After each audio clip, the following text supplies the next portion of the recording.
Bienvenue dans cette vidéo, nous allons démontrer un certain nombre de résultats qui tournent autour de l'inégalité triangulaire. On va donc commencer par la démontrer. La propriété nous dit que pour tout xy réel, la valeur absolue de x plus y va être inférieure ou égale à la valeur absolue de x plus la valeur absolue de y. Alors première méthode, on va partir des inégalités suivantes. X inférieur à sa valeur absolue et moins x également inférieur ou égal à sa valeur absolue. On va appliquer ça pour x plus y, donc un réel, qui va être inférieur également à la valeur absolue de x plus y.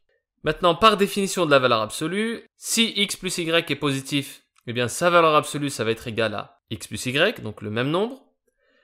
Et ça, d'après les deux premières inégalités, ça va être plus petit que la valeur absolue de x plus la valeur absolue de y. Maintenant, si x plus y est inférieur ou égal à 0, donc négatif, sa valeur absolue, ce sera l'opposé. Et donc, l'opposé de moins parenthèse x plus y, ça fait moins x moins y, inférieur ou égal à valeur absolue de x plus valeur absolue de y. Dans tous les cas, on montre que la valeur absolue de x plus y sera toujours inférieure ou égale à la valeur absolue de x plus la valeur absolue de y. Ça, c'est une première méthode. Maintenant, pour une deuxième méthode, on va partir de valeur absolue de x carré, qui est égale à la valeur absolue de x le tout au carré, et qui est égale à x au carré. Ces trois nombres sont les mêmes. On va réutiliser aussi l'inégalité de tout à l'heure avec le produit de x et y. Donc, x fois y inférieur ou égal à valeur absolue de x fois y. On va partir de valeur absolue de x plus y le tout au carré. Ça, d'après ce qui précède, ça vaut la valeur absolue de x plus y au carré. Je peux enlever les valeurs absolues toujours d'après ce qui précède. Ça donne x plus y le tout au carré. Une identité remarquable. Je la développe. Alors, x carré, ça vaut valeur absolue de x le tout au carré. Y carré, ça vaut valeur absolue de y le tout au carré. Et x fois y est inférieur à valeur absolue de x fois y, d'après encore une fois ce qui précède. Donc je peux majorer tout ça par valeur absolue de x carré plus 2 fois la valeur absolue de x fois y plus la valeur absolue de y au carré. Maintenant, la valeur absolue de x fois y, ça vaut la valeur absolue de x fois la valeur absolue de y. On retrouve l'identité remarquable, valeur absolue de x plus valeur absolue de y, le tout au carré. Ça nous donne donc l'inégalité suivante. Et comme la valeur absolue de x plus y, c'est un nombre positif ou nul, et valeur absolue de x plus valeur absolue de y, c'est également un nombre positif ou nul, par somme de deux nombres positifs, cette inégalité-là, du coup, est équivalente à valeur absolue de x plus y inférieure ou égale à la valeur absolue de x plus la valeur absolue de y. Je peux enlever les carrés ici dans le cas où tous les nombres sont positifs.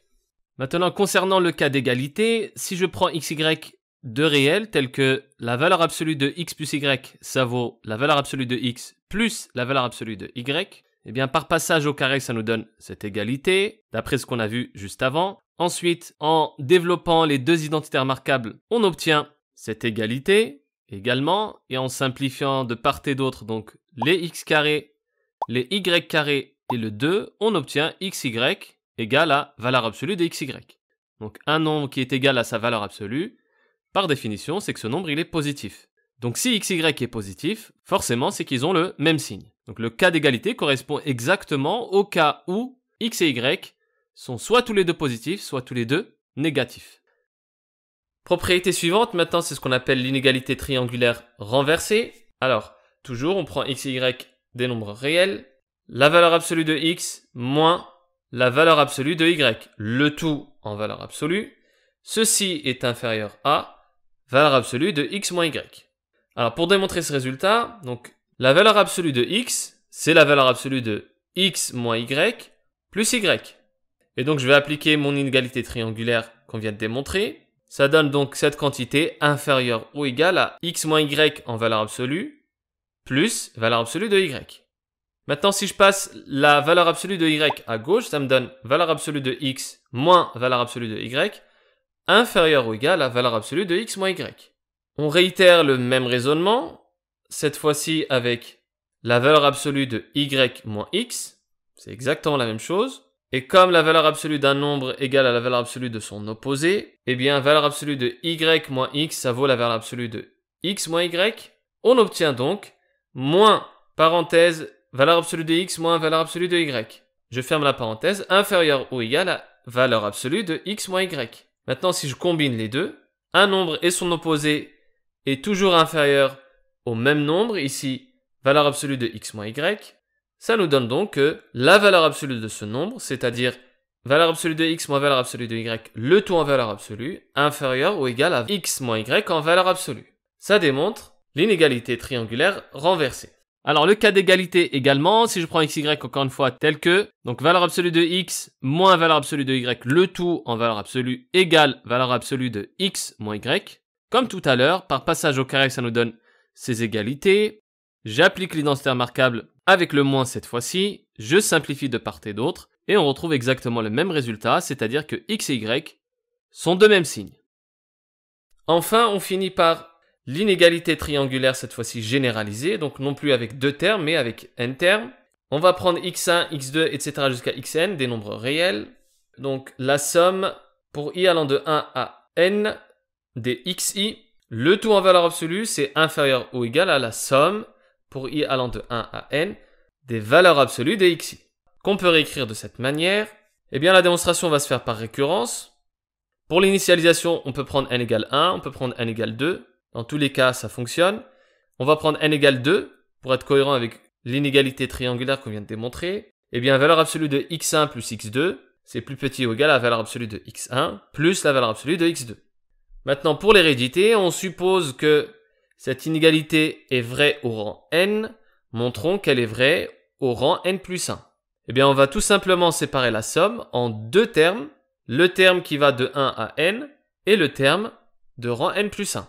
Là, je vais faire apparaître le xn pour utiliser la première partie de la somme. Donc x1 plus x2 plus etc. plus xn plus 1. Je vais appliquer mon inégalité triangulaire à ces deux réels. On se retrouve avec valeur absolue de x1 plus x2 plus etc. jusqu'à xn plus valeur absolue de xn plus 1. Par hypothèse de récurrence, cette quantité-là, elle est majorée par la somme des valeurs absolues, donc de x1 jusqu'à xn en valeur absolue. Et si je regroupe tout avec le symbole sigma, ça donne la somme pour i allant de 1 à n plus 1 des valeurs absolues des xi. La propriété est donc héréditaire. Comme elle a été initialisée pour n égale 2, la propriété est vraie pour tout n. Pour le cas d'égalité, c'est la même chose. On l'aura lorsque tous les réels ont le même signe. Ces inégalités sont fondamentales, hein. Sachez qu'on les retrouve un petit peu partout, dans pas mal de démonstrations, même dans les gros théorèmes. Ça vous permettra d'assimiler les futures démonstrations de manière plus rapide. Voilà, c'est la fin de cette vidéo. Je vous remercie de l'avoir suivi. N'hésitez pas si vous avez des questions et je vous dis à bientôt.